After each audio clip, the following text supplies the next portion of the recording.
Tara guys, ubanta ninyo, manuro ita dinhi sa Moalboal, Cebu. Kawasan Falls din siya guys. Nindot kung makalingaw kaayo ang mga tanan-awon dinhi dapita sa Moalboal.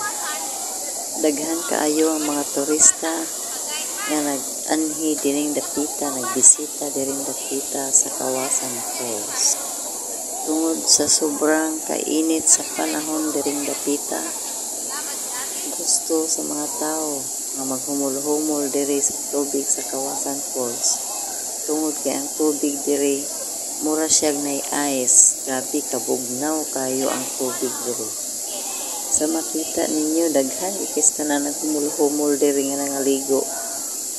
Gisulit din nila ang ilahang time sa pag-anhi dinhi kay layo-layo pag ni siya, distansya pag ni mga ilan siya ka kilometers pa imong baklayon kay magbaklay man ka padulong diri pasa ka sa bukid. So gisulit din nila pag abot diri home.